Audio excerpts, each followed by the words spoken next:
Good morning students. ഇന്ന് നമ്മൾ പുതിയ ചാപ്റ്റർ അല്ലേ എടുക്കാന്ന് പറഞ്ഞല്ലേ, macro economics and micro economics അല്ലേ.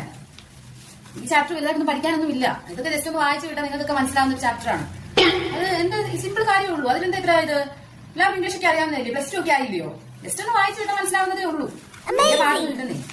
അടുത്ത ചാപ്റ്റർ നോക്കാം അല്ലേ. അടുത്ത ചാപ്റ്ററിൽ ആദ്യത്തെ 2 കോളം ഉള്ളതൊക്കെ ഒന്ന് പഠിച്ചാൽ മതി. കാര്യമായിട്ടൊന്നും ഇല്ല, 2 കോളവും. ഇതൊക്കെ നമുക്ക് ജസ്റ്റ് സിമ്പിൾ കാര്യങ്ങളാണ്. ഇതൊക്കെ നമ്മളൊന്ന് വായിച്ചു വിട്ടാൽ പെട്ടെന്ന് മനസ്സിലാവും. വീട്ടിലിരുന്ന് മനസ്സിരുത്തി വായിക്കണം, എന്നാലേ മനസ്സിലാകത്തുള്ളൂ. എന്നെ കുറിച്ച് PTA മീറ്റിംഗിൽ കംപ്ലൈന്റ് ചെയ്തെന്ന് പറഞ്ഞു, ഞാൻ പഠിപ്പിക്കുന്ന ഒന്നും മനസ്സിലാവുന്നില്ല. നിങ്ങൾക്ക് ആരും ഒരു സംശയം ചോദിക്കത്തില്ല. നിങ്ങൾക്ക് എന്തെങ്കിലും മനസ്സിലാവുന്നില്ല നിങ്ങൾക്ക് എന്നോട് ചോദിച്ചുകൂടായിരുന്നോ? എന്തിനാ PTA മീറ്റിംഗിലൊക്കെ ടീച്ചറിനോടൊക്കെ കംപ്ലൈന്റ് ചെയ്യുന്നത്? ആർക്കും സംശയമില്ല പഠിപ്പിക്കുമ്പോ. എന്തോ സംശയം? വീട്ടിൽ പോയി വായിക്കുന്നില്ലല്ലോ. ഞാൻ വായിക്കണം എന്ന് പറഞ്ഞാൽ നിങ്ങൾ വായിക്കത്തില്ല. പിന്നെന്തുവാ ഇതിന് മാത്രം സംശയം? എന്തോ അതൊക്കെ പറഞ്ഞേ. നിങ്ങൾക്ക് എല്ലാവർക്കും ട്യൂഷൻ ലൈബ്രറി ഒക്കെ ഇല്ലയോ? അതൊക്കെ എടുത്ത് വായിച്ചൊന്ന് കമ്പയർ ചെയ്യണം, വായിക്കണം. അപ്പൊ പെട്ടെന്ന് മനസ്സിലാവും. ഇതിന് മാത്രം ഒന്നും ഇല്ല. അതിന്റെ അത് കാര്യമായിട്ട് പഠിപ്പിക്കാനും മാത്രമൊന്നുമില്ല. വായിച്ചു വിട്ടാൽ മതി, എല്ലാം വായിച്ചു വിട്ടാൽ മതി കേട്ടോ.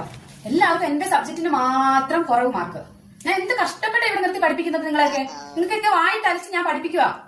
എന്റെ സബ്ജക്റ്റിന് മാത്രം നിങ്ങൾക്ക് എന്താ മാർക്കില്ലാത്തത്?